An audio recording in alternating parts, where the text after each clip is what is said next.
have to be willing to change, because when you stay the same, you don't see anything else. I can't stay down, because if I do, I'm not going to actually get anywhere. Everyone in the world can tell me I'm great, but if I don't believe I'm great, I'm not going to do anything.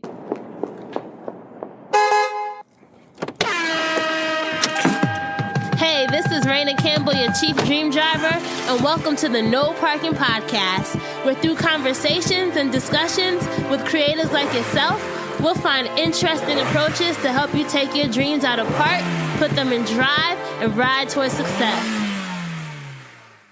Hey, Dream Drivers, welcome to episode 183 of the Dreams and Drive podcast. And today our guest is LilyDoxy, a business marketing manager at Verizon who has a passion for helping startups and entrepreneurs succeed. And I'm so excited for you guys to hear from Lily, not only because she is a fellow Jersey girl represent.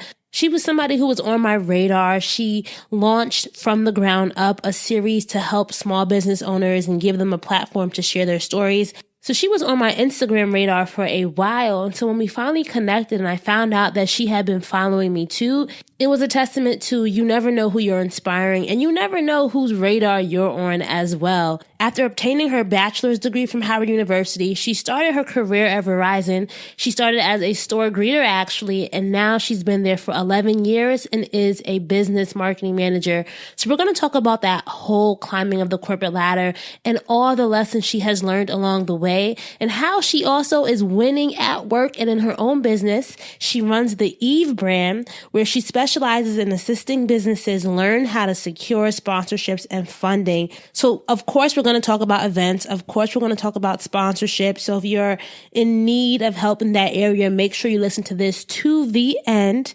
And we're also just going to talk about things such as social media strategies, how to get out of neutral, and how you can balance having a full-time job and entrepreneurship. Because let's be real, not everybody wants to be a full-time entrepreneur. So I think hearing Lily's story will definitely give you perspective and insight into how to navigate that in your own life.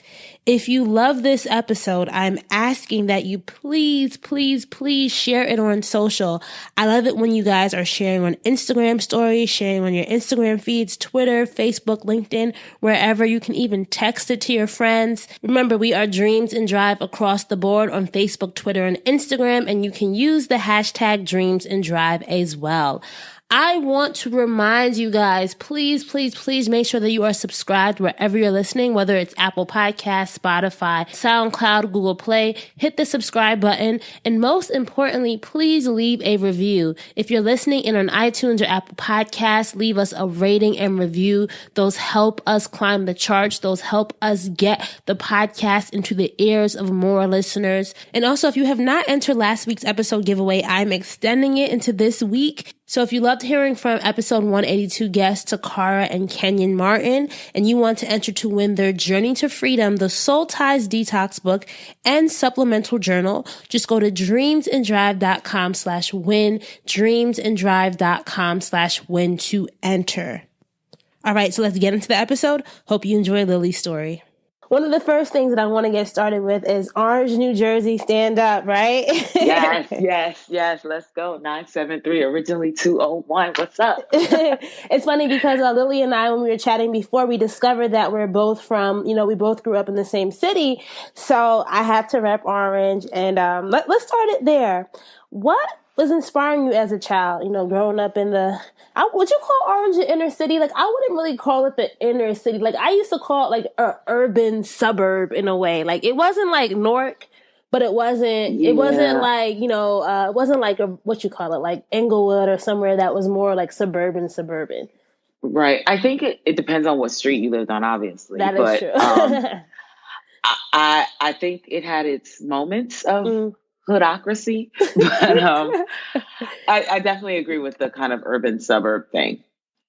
Yes. But growing up in Orange, I guess I learned a lot because I got to see a lot of different experiences based on the different streets that I lived on in Orange, and I just had I think vastly different experiences with the areas that I lived in, even though Orange is so small. But inspiring to me was a lot of the stuff that I kind of made up on my own to do because my parents would let me go outside sometimes.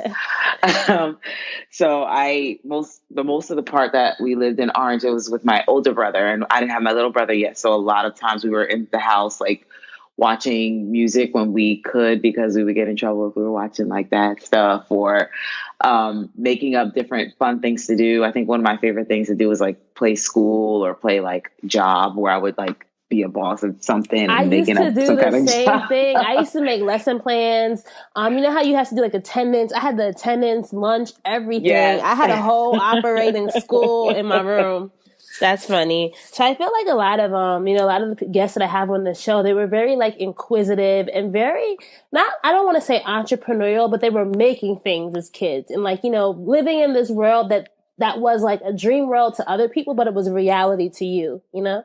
I definitely was one of those kids. I always made up something like, I remember my dad was telling me, he used to always see me making up some kind of like, I would like draw on crayons and like, we're going to sell this paper. It's going to be 5 cents. You're going to buy it. Or I'd always find some way to make some kind of business out of something. So that was one thing that I just always enjoyed doing. I don't know why, but I just always did. Young hustler. So let's go into, I know in the adolescent years, you went to North Academy, which is a private independent school in New Jersey. Yes. How do you think, like, I know my experience going to private school and then also like, living in a neighborhood that was different. What do you think was one of the most teachable moments for you, or something that you really took away from that experience going to an independent private school? In that school in particular, I was the only Black person in my class in 7th and 8th grade. And it was really eye-opening to see how much other races don't know about Black people. Like, It was almost like I was a spokesperson every single time anything cultural or anything Black happened. I was always the person who had to be like the spokesperson for all Black people at the age of like 12 and 13. It was very eye-opening to see what these kids most likely were taught at home or what they learned from the media, because it's a lot of stereotypical things. Like, I have randomly people come and tell me like, oh, I like rap music. I'm like, okay, that's great. I like a lot of different music, but it was very eye-opening for me, and kind of, it's one of the things that pushed me to go to a college that I chose to go to, because even though I did go to school with Black kids after in high school, it was just I really wanted to be, I guess, a little more affirmed in knowing more about Black history, even though it was one thing I really studied a lot, like throughout my years before even going to college. But just being the only in a whole sea of others is an experience. I don't know if everyone should experience that, but it's definitely an eye-opening experience, and it makes it very teachable for anyone else. You can really attest to a lot of things that are going on now, even because it kind of like is almost like a self-fulfilling prophecy, where I kind of see all the people that I kind of went to school with. I can kind of see why they said the things they said, or they thought the things they thought, because when you're not exposed to anything, you're not forced to learn anything else outside of yourself, you are ignorant. Unfortunately, a lot of minorities are forced to learn about every other culture because they're not seen as the ultimate or the go-to, and they're not the default. So for us, we have to learn about everyone else while it's like an option for them to learn about what we do. So it's very eye-opening and kind of a little bit of what makes me who I am today. Let's talk about that decision to go to Howard. It's funny because when I was, doing my research, I'm like, oh, you went to Howard. There were so many guests that, that were from Howard on the show. So I know you probably do your like HU thing. I don't want to disrespect it. That's right. So, it's funny because like my parents in the whole college process, I think Howard was on my list, but they just didn't give me like enough scholarship money or something. What was like, everyone who I know who was going to Howard loved it. Like, I never met anyone who was anything bad to say about Howard. For you, what was that college experience like? And how did Howard help you manifest the dreams you had for yourself as a young adult? Oh my God. Howard was probably the best decision I made going to college. I wanted to make sure I went to a different college than all of my classmates, because a lot of my classmates stayed in Jersey, or like maybe like 2 or 3 of us went out of state. But I wanted to make sure I went somewhere that was out of state. I was going to meet new people, and I wanted a chance to like leave the house. So I definitely decided when I went to visit, I begged my dad to take me to the tour for Howard that they invited us all to. And that day I said, okay, Daddy, I'm going to Howard, so you can pay that $150 enrollment fee right now. The office is right there. I'm going. He's like, are you sure? I'm like, yes. So the experience, when I went to Howard the first time, it was just like everything you think of. Like, if you're old like me and you watch A Different World, that's what you kind of picture Howard as. And that's definitely what it was when I went to visit, with the marching bands, all students who looked like me, who actually wanted to learn and not just play around. And throughout my 4 years at Howard, you learn so much, not only from the teachers and the different things that you experience there, but learning how to network, learning how to navigate. And I know a lot of people sometimes who don't go to HBCU say, oh, well, it's not the real world. It's not the real world. It's not how you navigate. Yeah, but I learned how to affirm myself as a Black person in any room, regardless of who's there. I learned from a lot of great teachers and a lot of great professors that are there. Howard has a whole slew of professors who are there to really teach you about who you are, not just like what a textbook will tell you, and not just what the media will tell you, but they'll tell you who you are and kind of help develop you and develop your thought process with dealing like with administration and dealing with financial aid and all those kind of things. Those are life experiences that you're not always going to get at every school. I know every school does have their issues with enrollment and all that stuff, but it's an experience when you do it at an HBCU, and it makes you a lot stronger. I know a lot of people I was at school with in freshman year, they didn't even make it to sophomore year because maybe they didn't have more scholarship money or they just couldn't hang. But it's definitely an experience that I encourage anyone to take. Even if you don't go to Howard, I encourage any Black person to go to an HBCU, because it's definitely going to be different than when you go to a predominantly white institution. You learn a lot. You have a lot of fun. That's the one thing I felt like I didn't have at Princeton. Not saying fun wasn't like it was. I felt like I missed different. I missed out on like you know, when people think of the college experience, like we had to either try to go to like, you know, Rider or TCNJ or have them come to us, but there was just always this part of like the experience that I felt like I missed out on. Yeah, you missed the swag surf. No, we still did the swag surf. We still did that. But did you have some seasoning in it? Is what I'm asking. It was small seasoning. It wasn't a lot of seasoning because there wasn't a lot of us, so we didn't have like the huge swag surf effect. But we had like a little mini one, like, you know, like we had the Munchkins from Dunkin' Donuts, not the real donuts. We had the Munchkin version. Okay. What was the dream back then? Because I see that you got a Bachelor of Arts in Legal Communications, and you're not doing that now. So how did that shift? Well, at first I went in as a history major because history was my thing. I really still to this day enjoy history. However, I'm not good at math, and we had to take 2 math courses. And I was like, you know what? If I switch to legal comm, I can keep all the classes that I have, do my minor, and only take 1 math class. Mm-hmm. So that's one reason why I switched to legal comm. Second, I really wanted to go to law school, actually. I figured if I took legal comm, I'd be able to get those debate classes and a lot of the speech classes that I might not have been able to take as a history major. So I wanted to learn how to actually speak correctly in front of people and argue the correct way in order to understand what I would be getting into when I go to law school. Obviously, I'm not a lawyer, but that was the goal then. And that's why I majored in legal comm, and then I minored in history. So you graduated from Howard. How did you end up at Verizon?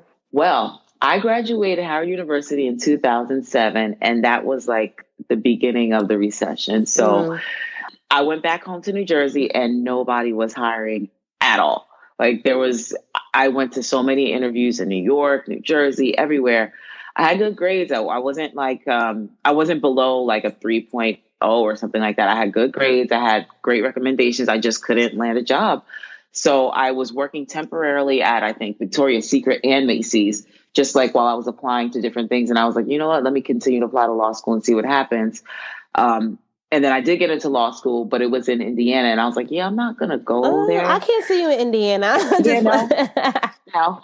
And I couldn't see me there either. So I was like, you know what, let me just like wait a second, and then I'll just maybe take a year off and apply other places. So in the process of applying to different things, I did get a temporary job offer at Verizon to be a greeter. And that was just like literally when people come in the store saying, hey, how are you? Let's sign in for whatever you need today. And I took the job as a greeter. It was supposed to be only for the holidays. And the manager at the store that I was working at was like, oh, you're really good, and we want to definitely hire you on. I was like, okay, cool. He's like, fill out the application and then we'll send it up to HR. And I was like, all right. I had all intents to do it at home, like on the computer or everything. He's like, no, I need you to do it now. So I literally got on one of the store computers, applied the next day. HR called me, did a phone interview. Maybe like a couple of days after that, I did an in-person interview, and the rest is history. So let's talk about that moment. Were you nervous that, okay, this is a different career plan than I might have imagined? It's not law school. Like, or did you just seize the opportunity and not look back? I definitely took the opportunity because I always figured law school's not going anywhere. So if I want to go back anytime, I could always do that. Okay. And it's money right now that I wasn't getting anywhere else. So I was like, let me have a job at least while I'm working on what I want to do. And then when I actually got hired on Verizon, I saw the benefits. I was like, oh, well, they'll pay for my school. I have like great medical benefits. I'm like, well, I can take advantage of that. So let me just do what I do here. I can always leave if I feel like I need to, but I clearly didn't. So. I was just about to say, girl, you've been there a long time. Oh, yeah. You've been there a long time. So let's talk about that. You're kind of, I wouldn't say like climbing the corporate ladder, because I don't like how that sounds, but you really, I want to say, ascended through Verizon through different roles. What was that navigation like? And at any point, did you ever... Like, was it something, what I'm trying to say, was there ever anything in the back of your mind that like, oh, do I want to do this? But no, let me just keep going. Because I feel like a lot of millennials now, right? Like, a lot of us, it's the story of don't stay somewhere for too long. But how were you able to navigate that? Well, I can definitely say almost every position I've had, I always second guessed it. I was like, I don't know if I should do it. Only because a lot of the roles that I was given were only acting roles. So when you take an acting role, you're there for however long they need you, and then they can send you back, or they can say, oh yeah, this doesn't work for us. So then you go back to your previous job. But the first time I got a promotion, I was an operations supervisor in store, and that was an acting job. I was really good at it, but at that, right after, I guess, like, I think I was almost like a year in, and then they decided to do a reorg. That was the first one. And with that, it was like, okay, we're going to get rid of your role. I was like, great. So now I have to go back to doing what I was doing before. And then I applied to be in operations, and they changed that whole thing around too. And I applied to be in that job for maybe 7 times I applied and never got it. And then the last time I applied, I actually was offered an acting role again to work in the B2B operations role. And the reason I got that was because the manager at the time was actually the manager who hired me to work for Verizon the first time. He saw my name and was just like, okay, well, I have to have her because I know her work ethic. I know she can do it. So I took that acting role, which again, it could have been the same thing where it was like, we're going to get rid of that role. We'll kind of send you back. But I had a manager who called and was like, okay, if you're going to send her back, I don't want to let her go because you're just going to send her back and she's going to be at square one again. So he made a promise. He said, I'm going to make sure she gets on and we're going to do whatever we got to do to keep her. So after I was in that role for, I want to say it was probably close to a year also, he went to our president at the time and asked if he could have extra headcount to add me on as permanent. He got it. I was there permanently. And then, there's an opportunity for me to take on a supervisor role in there too. So I took that role on, again, acting. And then when I took that role on, there was another reorg that happened where they actually was like, if you have 60 days to find a job, or you just can take the package and you can leave. So I applied to different jobs that we had. There was one marketing manager job. I applied for it. I figured I could do it. I didn't do marketing before, but it was something I was interested in. I was actually going to school for it. So I applied for it and I actually got that job too. And that job the manager happened to be someone who was a supervisor of mine previously, and she knew my work too. So she trusted me. She gave me the job, and here I am.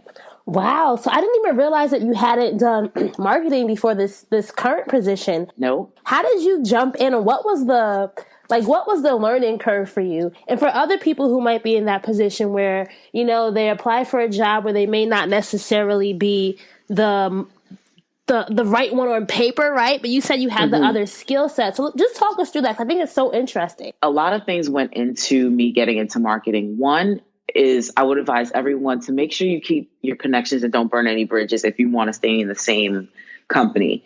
Because obviously if you see all the jobs that I got were from people who had known me before and they know what my work ethic is like. For you.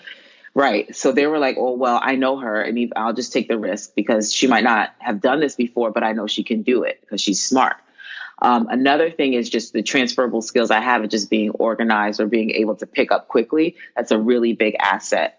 And also, I think within Verizon, we do have the opportunity to go into different roles without necessarily having the prior education, because it's a lot of internal teaching that we are able to do. There's a lot of training that we have here that we can take that'll just teach us different soft skills in marketing. And honestly, when I came in, I was like, I'm one of those people who researches a lot. So I was like, if I'm going to go into marketing, I have to practice being able to speak in front of people. I have that from my undergrad in taking legal communication. I took so many speech classes, so many public speaking classes.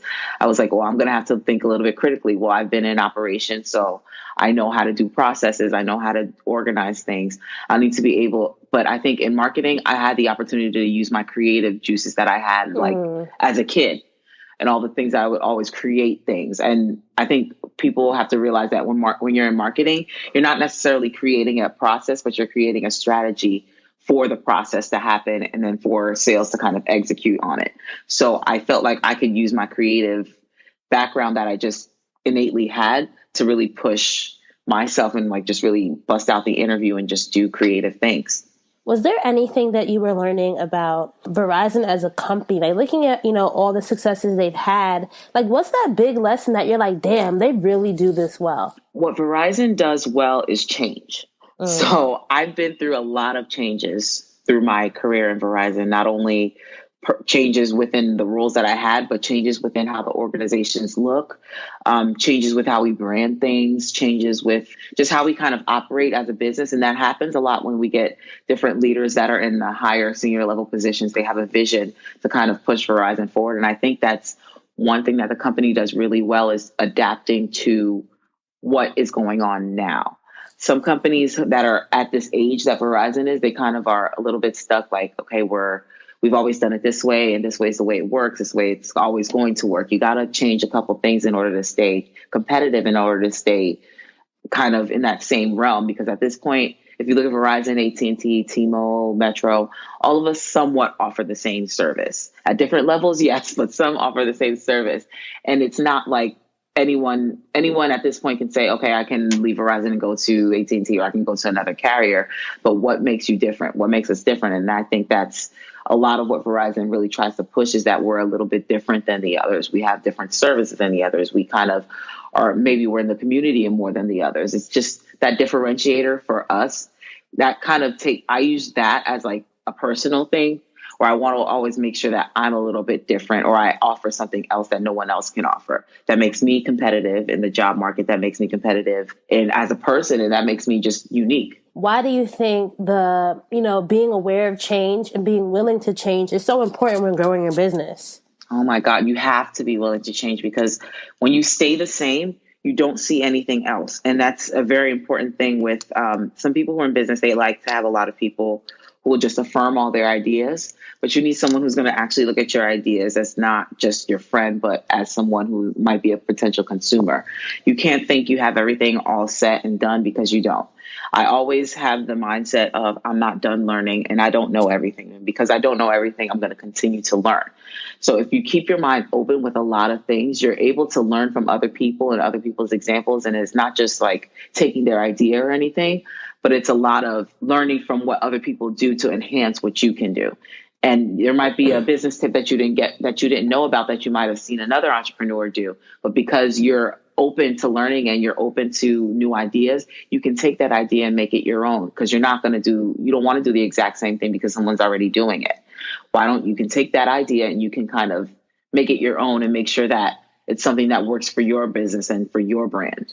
Yeah, and I know, you like history, so you'll definitely agree with this one too, is you also have to know what the industry's looking like, right? And like what the trends are. I find like a lot of people who are in business or trying to build a brand, they don't do the research, or they don't really have that wide view of what's going on around them. Right. It's really important to just be aware of something, even if it's like you have like news alerts on your phone, or you look through different things like General Assembly. That's a big one for marketing.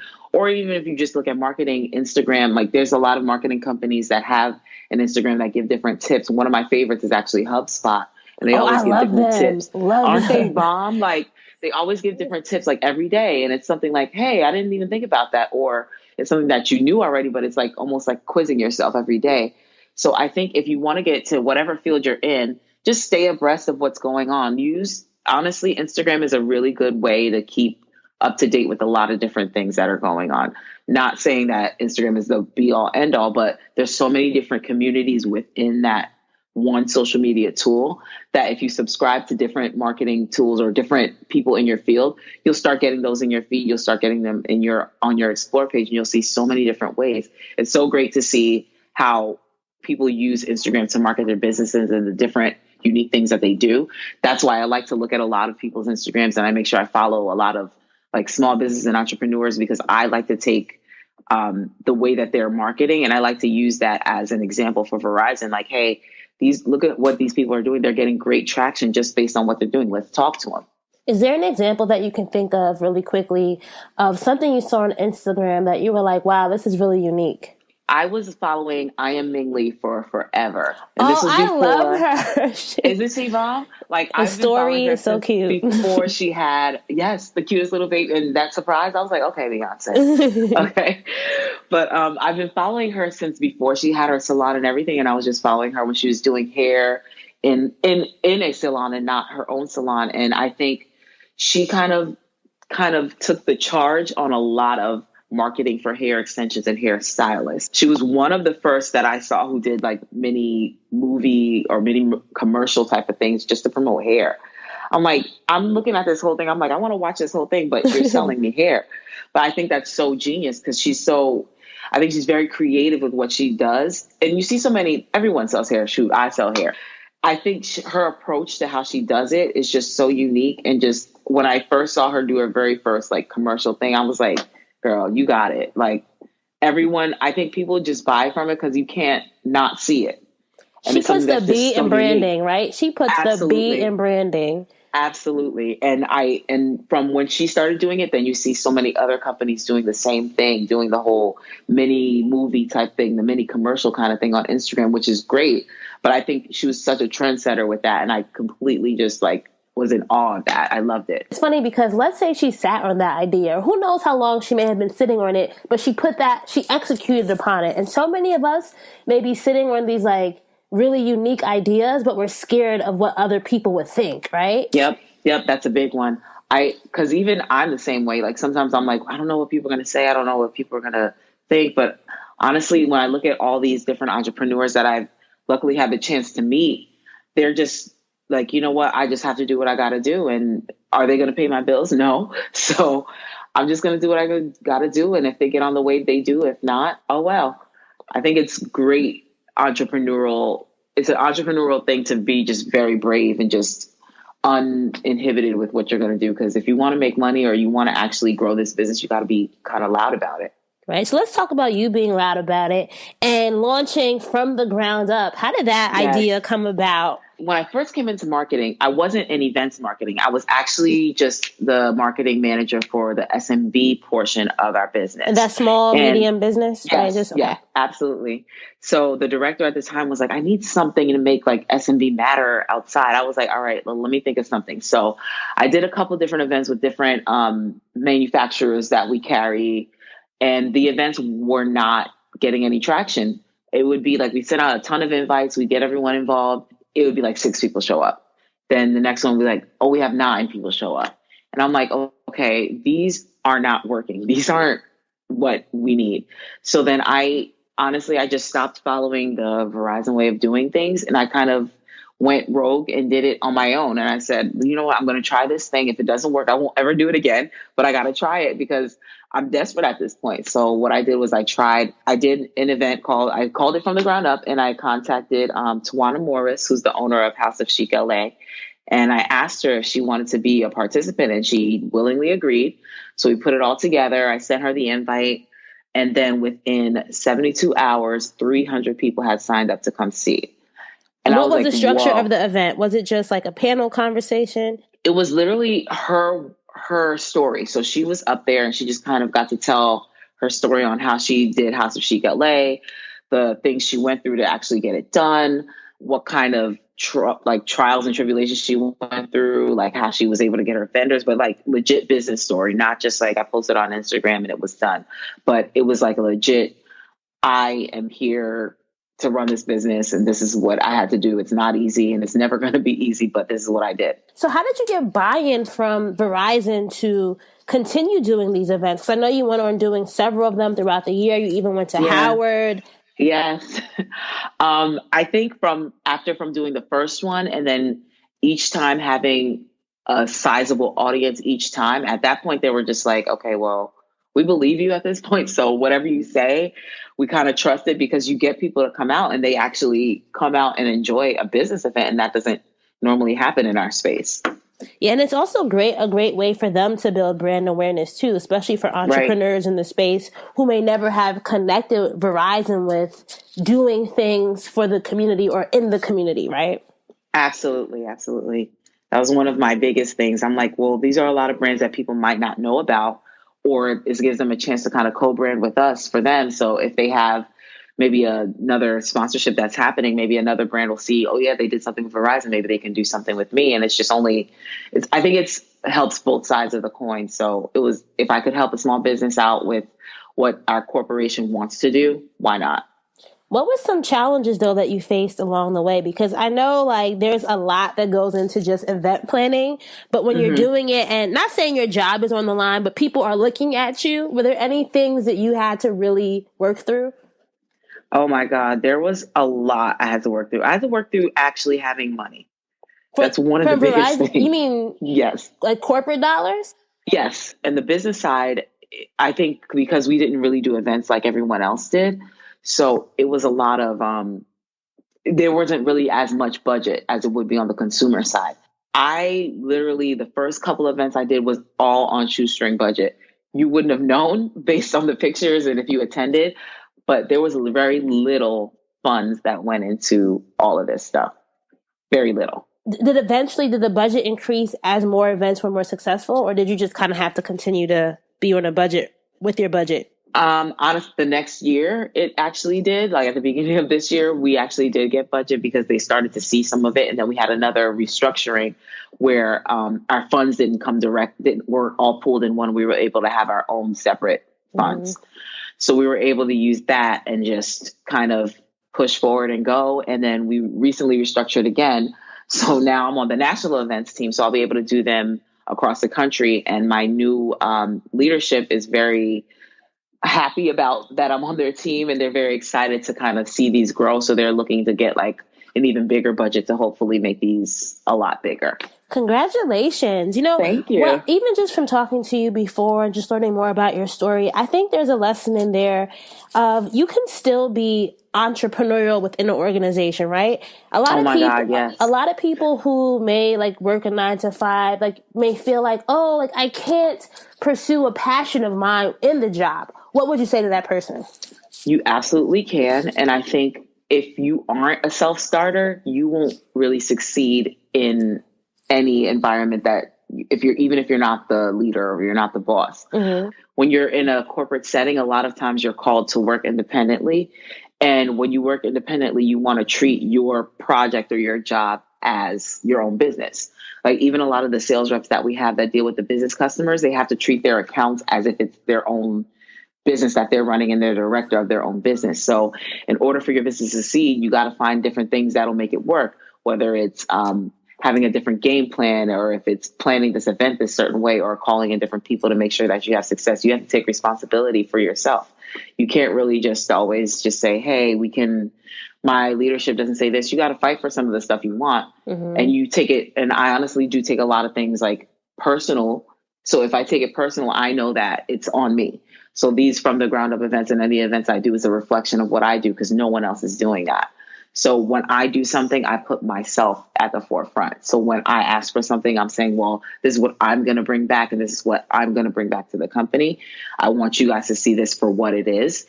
And I usually use myself as kind of the barrier or the punching bag. So if it goes wrong, I'm totally going to take the responsibility for it. So when I choose the people that do speak on the panels, or when I choose the events that we do sponsor, I want to make sure that we are picking people that will do me some justice and will also do themselves justice. You know what I mean? So I want to make sure that my brand within the company still stays the same.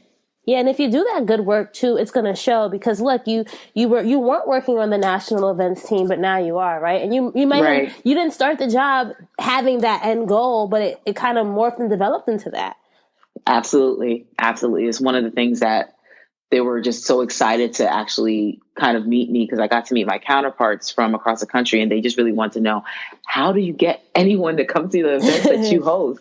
I'm like, well, I just, I ask and they come. They're like, you're just really good at this. I'm like, yeah, well, I honestly just stopped following the rules and made my own. And then I ended up changing the rules. So you don't have to give us all the secrets, but what's one thing that you think really gets people to attend an event? Even if it's not me hosting, I think it depends on who's speaking at the event and what is being offered. So a lot of times if you have a speaker that a lot of people know, that's one thing. But even if it's a speaker that not a lot of people know, but the content is going to be really good, that'll drive a lot of people, especially those go-getters. Like if you have an event about entrepreneurship, they'll come, even if they don't know the person, they'll come to learn about that person. They'll come to network. They'll come to hand out business cards.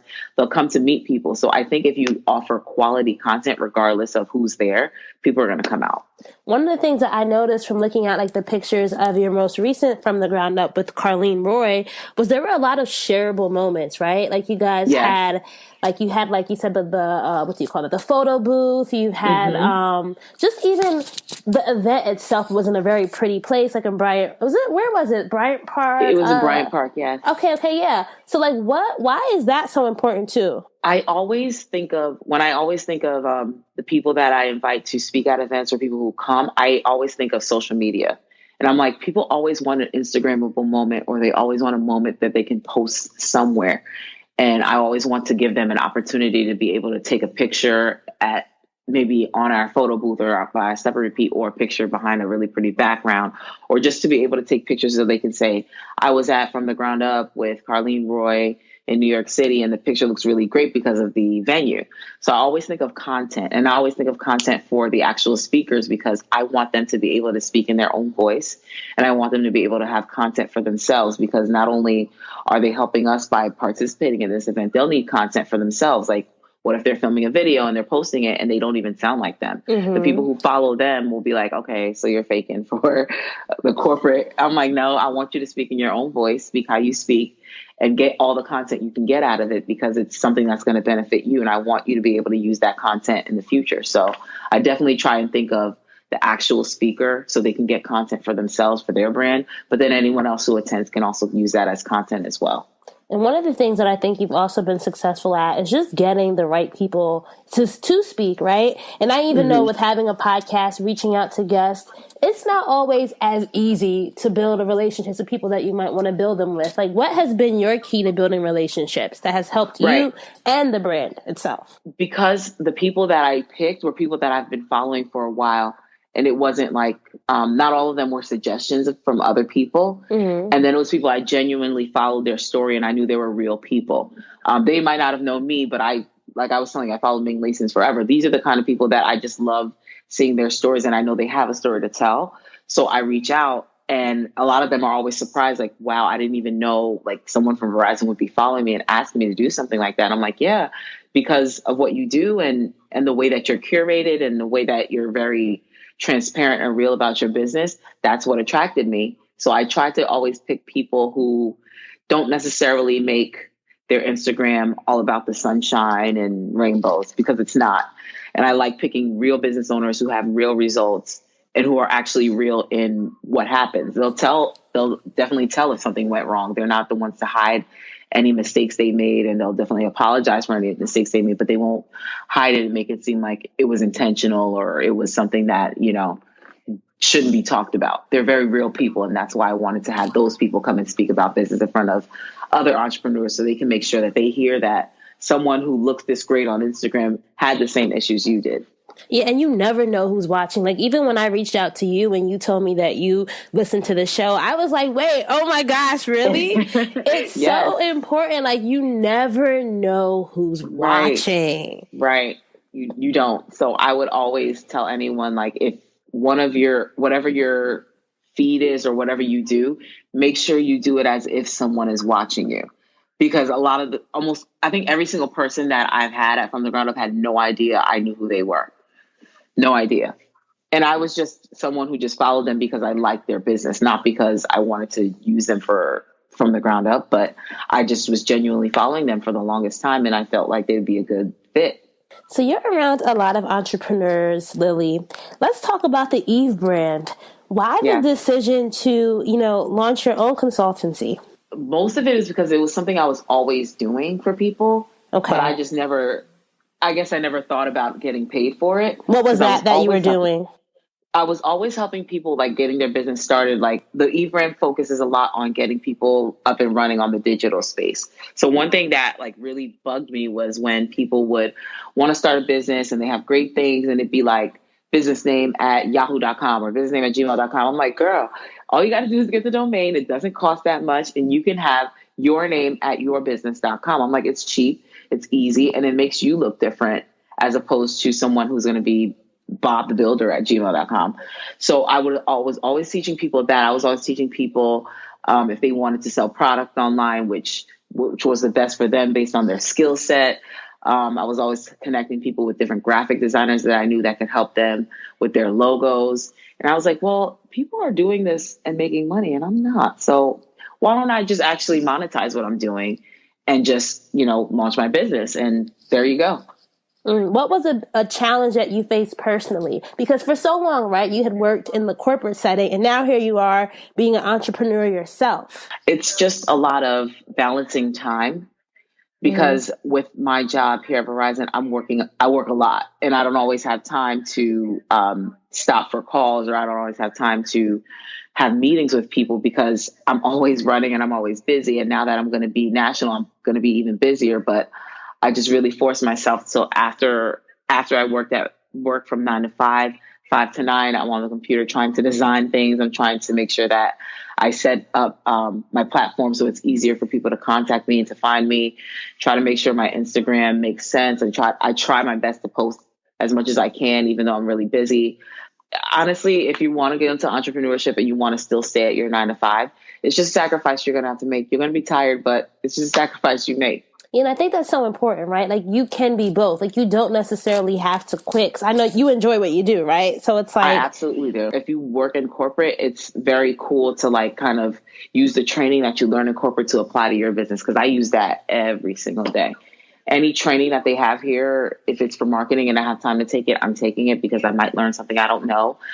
Even just the way I operate here in Verizon, I take a lot of that stuff to my business too.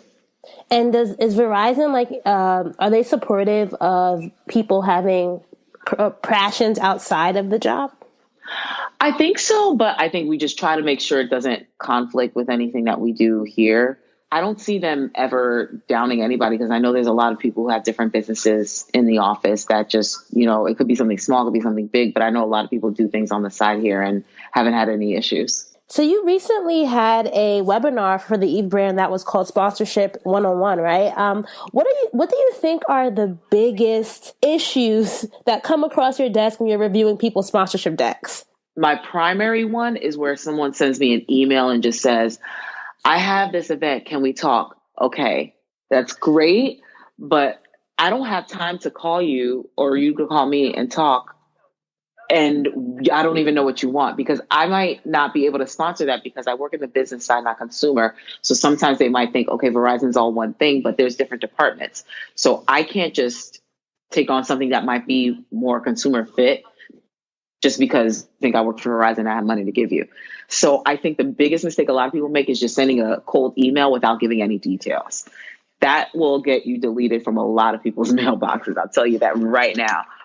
So what kind of details should you have? Like what's a outline for an email pitch that will get read and responded to? If you introduce yourself, tell me what you do, tell me what your ask is. So if you're looking for, because some people aren't always asking for a monetary sponsorship. It might be maybe for us to show up. It might be for us to bring a photo booth, but give us what you're actually asking for and then an overview of the actual event. Because if the event doesn't make sense for us, I can't say yes. And if I don't even know what the event is, it doesn't make sense for me to continue speaking if it's not even going to be something that we can actually do. So if you can give as much information as telling us what the event is, who it's going to reach, and what you actually want, that would be the perfect thing. Do you like when people who are pitching you include how much the sponsorship will cost? The best thing to send me. Because if you send it, a lot of people, I always try to ask them for a sponsorship deck because that'll outline everything. And even if it doesn't fit me, I might know someone in consumer who might be able to take that on. So if you send me a sponsorship deck with everything and with your contact information and everything in there, that'll help me kind of figure out if it makes sense for me. And even if my advice is when you're giving funds, let's say it's like 3 tiers, you give those 3 different tiers. And if you're flexible with the amounts between those tiers, please say so, because sometimes we might not have whatever amount you're looking for, but we might be willing to do something else. So if you're willing to say like, hey, we can negotiate any of these packages and adjust as we see fit, just, if we want to continue, give me a call or we can arrange a call to talk.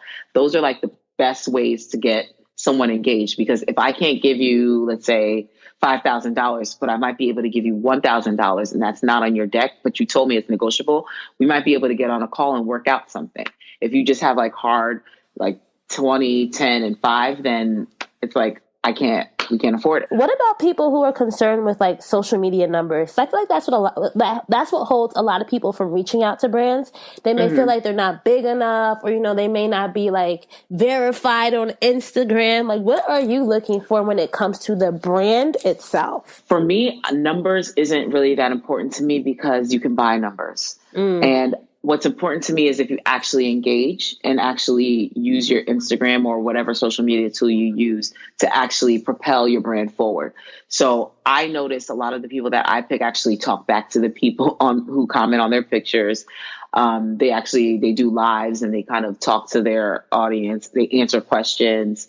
They might have different ways just to interact. And interaction is very important because that tells me that your followers are actually real. Even if it's 1,000 of them, there's 1,000 real people who are behind the screen. And also, if you're just very in tune with what your followers want or what your followers are looking for from you, you don't steer from that. That's how I know you're actually a true person behind that brand. You're not just trying to just get popularity to get brands to sponsor you to do anything. You never know who's watching, right? You going in there. You are going in there and because fact checking. I read y'all comments, y'all. I read y'all comments. How do you stand out? Because I think some people try to go and they try to be super creative. Do you really need to, or do you just need to like stick to this template?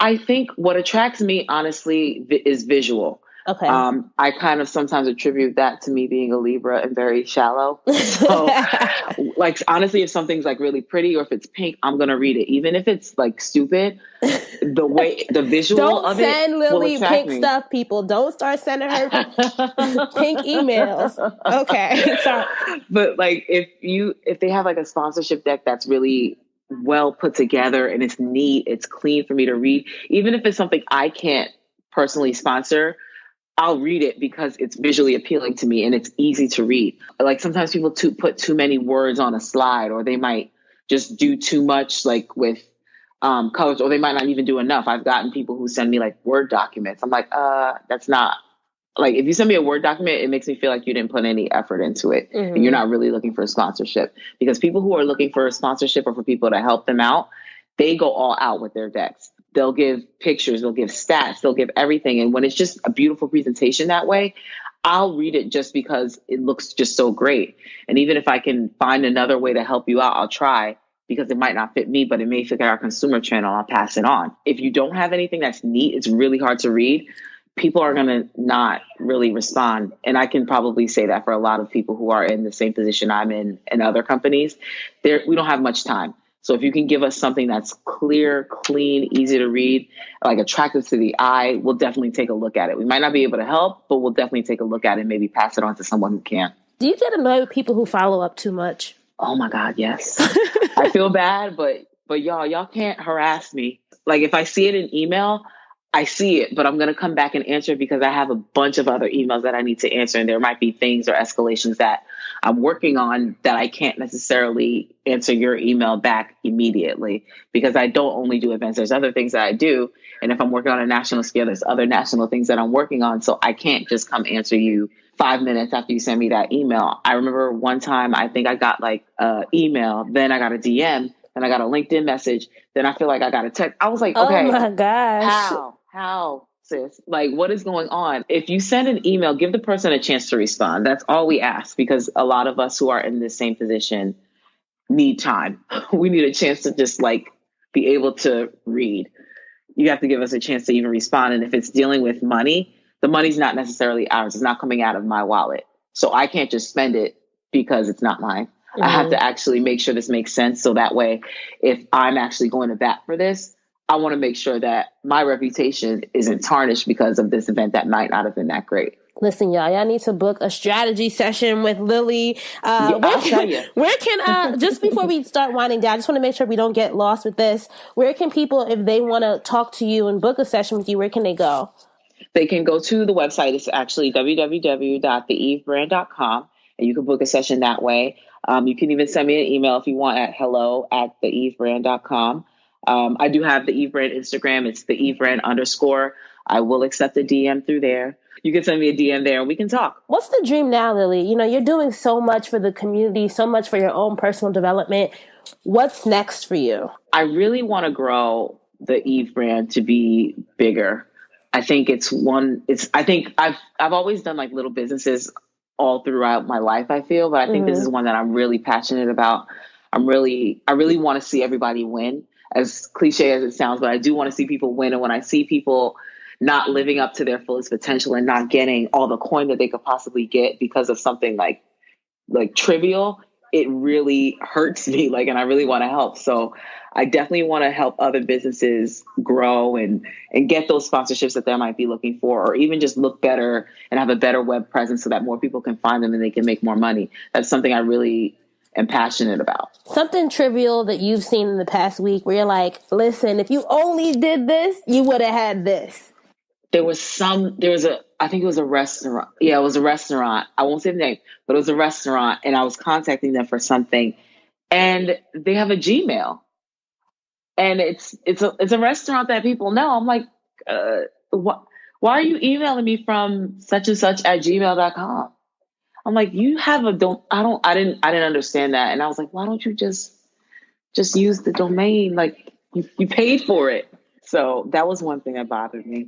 I think a lot of people just don't know. It's like sometimes some people just need to be educated about it, and they need to know the benefits, right? Because that could have been turning off who knows how much business they might have been losing just because of somebody not saying judging them, but judging them, Yeah.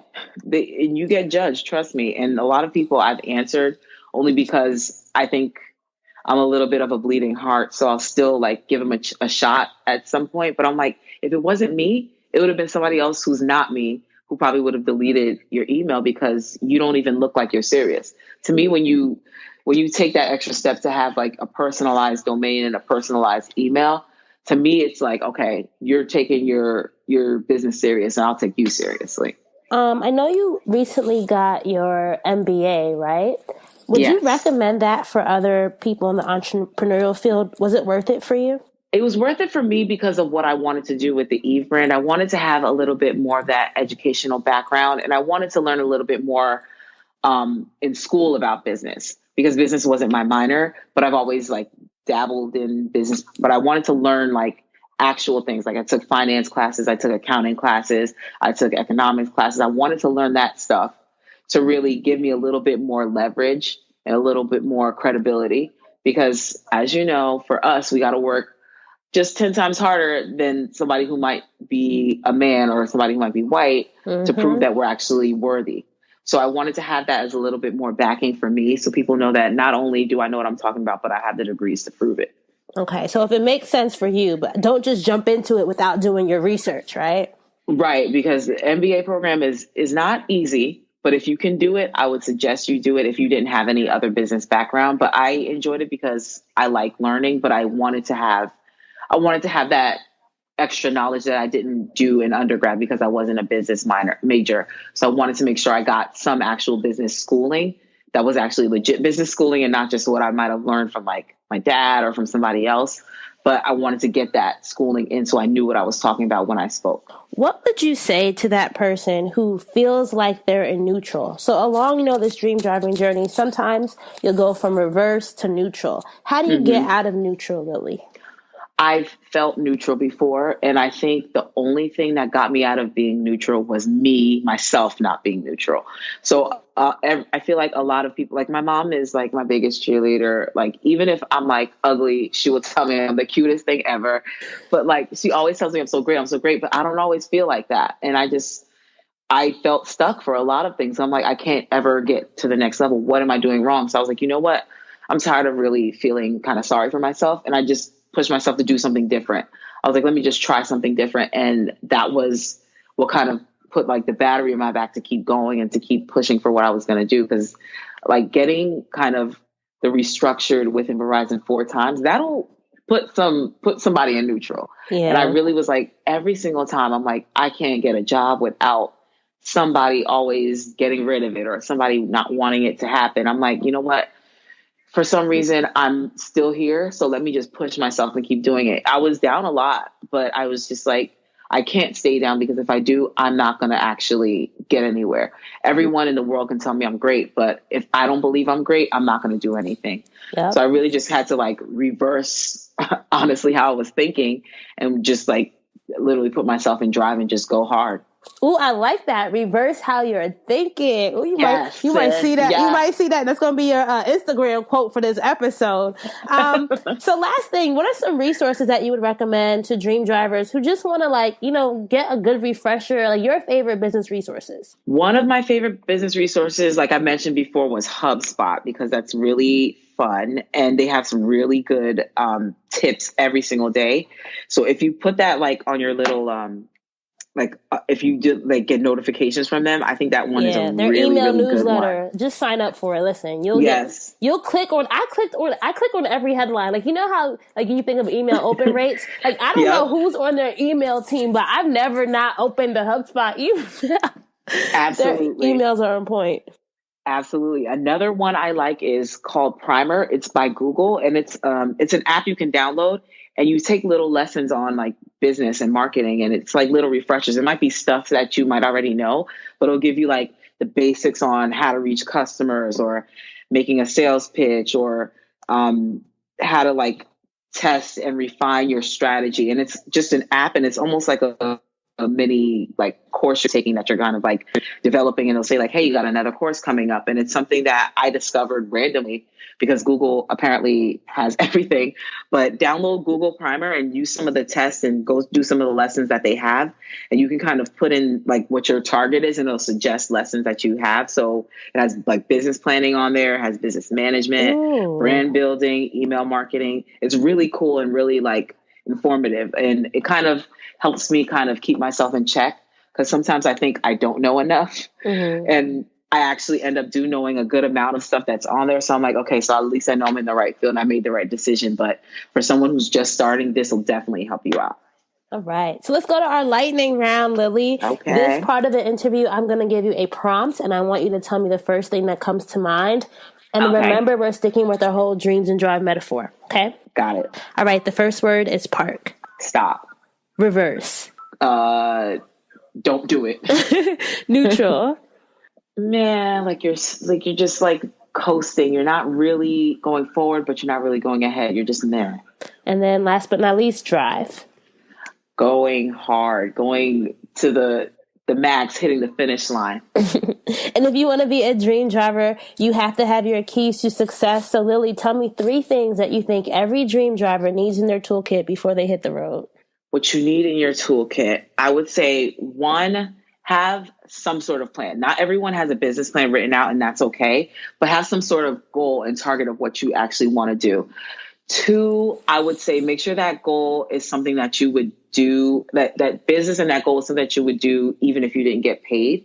And 3, find yourself a business bestie. And when I say business bestie, I mean someone who will hold you accountable to the goals that you set out, because I'm one of those people. Sometimes I need somebody, if I tell somebody I did something and they're asking like, okay, so where's this, where's that? I need sometimes for people to be behind me, be like, okay, girl, let's go. What's going on with the webinar? What's going on with this? Find yourself, they might not even be your same industry, but someone else who's an entrepreneur, someone else who's in business understands like that whole needing a little bit of a push. So find yourself a business bestie that you can text randomly, like ideas, and just so that they can hold you accountable to what you said you're going to do, because you're going to want to stop. Trust me. Right? Who's your dream driver crush? Somebody that you really admire what they're doing. I know you mentioned Ming Lee, but anybody else? One of my ultimate faves is Mia Ray. I love her so much. I followed her since the no car days, since the same girl, different hair t-shirt days. I love her. I love her drive. I love how real she is. She's actually what inspired me to start from the ground up here at Verizon, because she's just so very transparent with her business and she's not fake about it.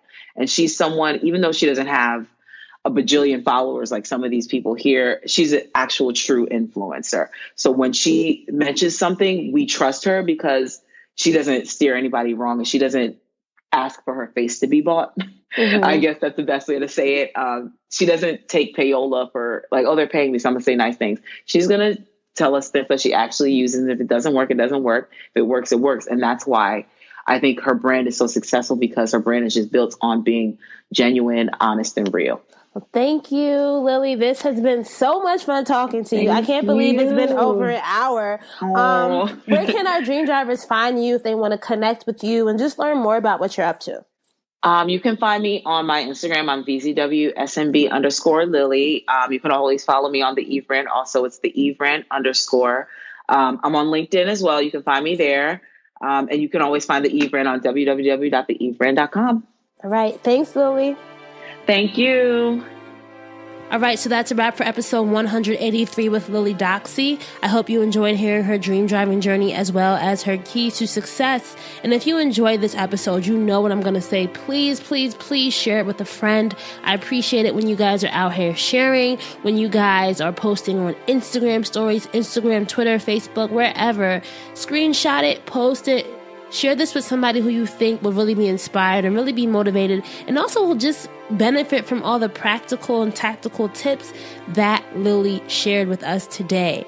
I want to be transparent and say that if you are somebody who is a small business owner and you're really trying to get your sponsorships down packed, sign up for Lily's sponsorship review on the evebrand.com site. I actually did a sponsorship deck review with her, and she helped me get my Dreams and Drive deck all the way together. So in 2019, I can get this coin. All right. So I want to just do a non-sponsored pitch, and she's the definition of a boss, and I want you guys to all go out and support her. If you haven't already entered the giveaway, remember we are extending episode 182's giveaway. So if you want to enter to win Journey to Freedom, the Soul Ties Detox book and supplemental journal by Kenyon and Takara Martin, just go to dreamsanddrive.com/win to enter.